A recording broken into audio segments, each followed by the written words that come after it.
Assalamualaikum warahmatullahi wabarakatuh. Perkenalkan, kami dari kelompok 2 mata kuliah manajemen konflik yang beranggotakan antara lain ada Bagus Oktavian, Fuad Idris, Isna Amelia, Nur Anissa, Ari Yuliawan, dan yang terakhir saya sendiri, Ibrahim. Assalamualaikum warahmatullahi wabarakatuh. Perkenalkan, saya Bagus Oktavian. Pengertian konflik budaya. Budaya dalam pengertian yang luas adalah pancaran daripada budi dan daya. Seluruh apa yang dipikir, dirasa, dan direnungi diamalkan dalam bentuk daya menghasilkan kehidupan. Budaya adalah cara hidup suatu bangsa atau umat. Konflik budaya yaitu konflik yang terjadi karena adanya perbedaan kepentingan budaya-budaya dari pihak yang berkonflik. Intellectual heritage. Teori konflik budaya dipengaruhi kondisi intelektual dari beberapa kaum intelektual, yaitu yang pertama, menurut Frank Speck, menyatakan bahwa konflik budaya dapat terjadi akibat dari pertumbuhan peradaban. Yang kedua, Edwin Sutherland menyatakan bahwa kultur konflik merupakan dasar terjadinya kejahatan. Yang ketiga, menurut Taft menyatakan crime is product of culture. Yang keempat, Louis Witt menyatakan bahwa kultur konflik merupakan faktor penting dalam timbulnya kejahatan.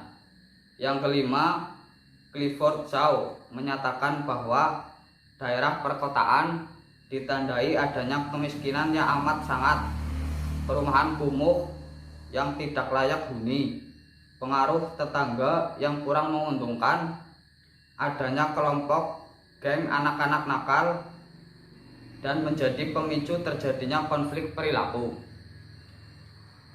Materi yang selanjutnya akan dibacakan oleh teman saya. Wassalamualaikum warahmatullahi wabarakatuh.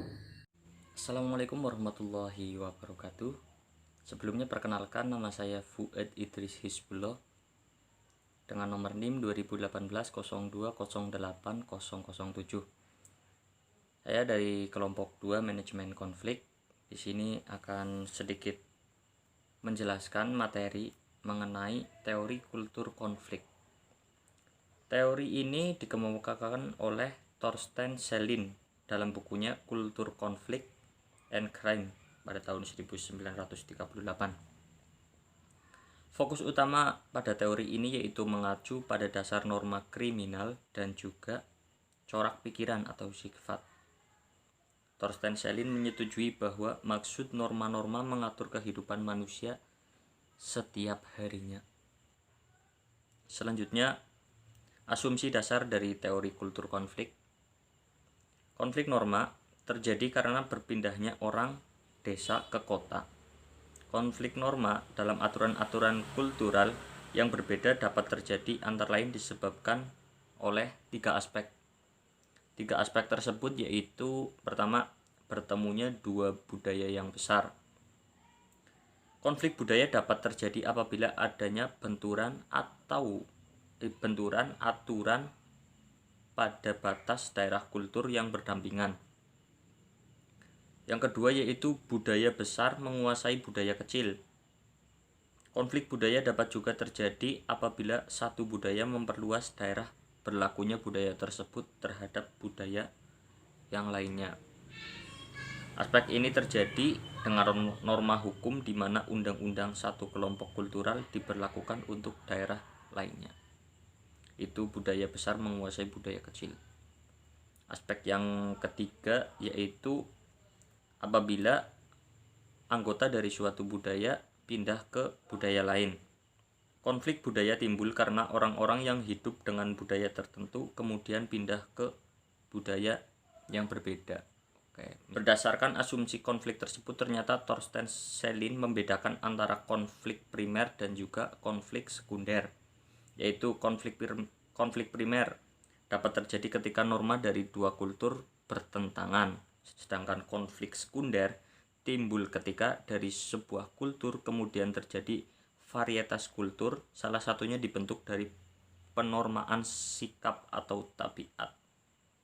Assalamualaikum warahmatullahi wabarakatuh. Saya Isna Amelia Esmi. Di sini saya akan melanjutkan pemaparan materi tentang konflik budaya pada poin selanjutnya, yaitu B, contoh kasus konflik budaya pada tragedi Sampit. Kota Sampit yang berada di Kabupaten Kota Waringin Timur menjadi penyebab kerusuhan antara orang-orang yang berasal dari suku Dayak dan orang-orang yang berasal dari Madura. Konflik itu sebenarnya terjadi sejak akhir tahun 2000. Dimulai dengan bentrok antara etnis Dayak dan Madura di desa Karangpangi. Tentunya hal tersebut membuat hubungan kedua kubu tersebut menjadi tegang. Senjata tradisional hingga bom rakitan yang ada di sana digunakan untuk saling melawan suku yang bukan merupakan bagian dari mereka. Korban meninggal mencapai 500 orang dan itu hanyalah orang Madura, belum dari suku Sampit. Bagian dari suku Madura lainnya terpaksa mengungsi keluar dari Sampit agar mereka tetap bisa selamat. Bukan hanya di Sampit, tapi kerusuhan yang terjadi meluas hingga keluar ibu kota provinsi Palangkaraya. Sekian materi yang dapat saya sampaikan. Materi yang selanjutnya akan disampaikan oleh rekan saya. Terima kasih. Assalamualaikum warahmatullahi wabarakatuh.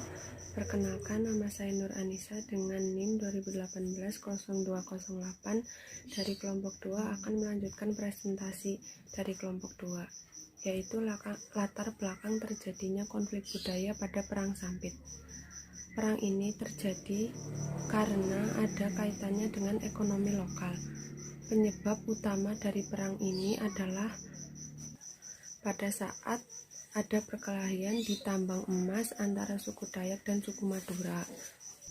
Hutan di Kalimantan Tengah memang pada saat itu terkenal dengan wilayah perbatasan yang tidak mengenal hukum dan banyak terjadi bentrokan antar suku. Sebelumnya juga sudah pernah terjadi beberapa kericuhan di tambang itu, yaitu antara pekerja Melayu dengan penjual kayu dari Madura, dan yang terakhir adalah antara orang Dayak dan orang Madura. Konflik-konflik itu semakin lama semakin membesar karena banyak berita bohong yang tersebar di mana-mana. Sekian presentasi materi yang dapat saya sampaikan, kurang lebihnya mohon maaf. Wassalamualaikum warahmatullahi wabarakatuh. Assalamualaikum warahmatullahi wabarakatuh. Perkenalkan, nama saya Ari Yuliawan dari Manajemen Pagi Angkatan 2018. Di sini saya akan melanjutkan penjelasan dari rekan saya. Sebelumnya sudah dijelaskan mengenai latar belakang dari tragedi Sampit. Dan untuk selanjutnya saya akan menjelaskan tentang bagaimana menyelesaikan konflik tersebut. Konflik budaya dalam masyarakat terjadi dikarenakan perbedaan tradisi, budaya, dan berbagai perilaku subkultural. Semakin banyak atau beraneka ragam budaya dan kultur yang ada dengan rendahnya rasa toleransi dapat memicu potensi terjadinya konflik. Pendidikan mengenai kesadaran tentang menghargai keberagaman budaya merupakan hal penting yang harus diberikan pada diri masyarakat, terutama pada masyarakat yang mempunyai keanekaragaman budaya yang tinggi seperti Indonesia. Dengan adanya pendidikan tentang kesadaran budaya tersebut, diharapkan dapat menekan adanya konflik budaya, bahkan mencegah adanya konflik budaya di masa depan. Pendidikan tentang kesadaran budaya sangat penting diterapkan. Selain itu, ada hal penting lain yang harus diterapkan pula saat masyarakat hidup berdampingan dengan budaya yang sangat beragam. Hal penting tersebut adalah komunikasi dan sikap terbuka dalam menjalankan toleransi. Jadi, dengan komunikasi dan hubungan yang baik, kesalahpahaman yang akan memicu timbulnya konflik dapat terselesaikan dengan baik. Demikian yang dapat kelompok kami presentasikan. Apabila ada kesalahan dan kekurangan, saya mewakili kelompok 2 meminta maaf yang sebesar-besarnya. Wassalamualaikum warahmatullahi wabarakatuh.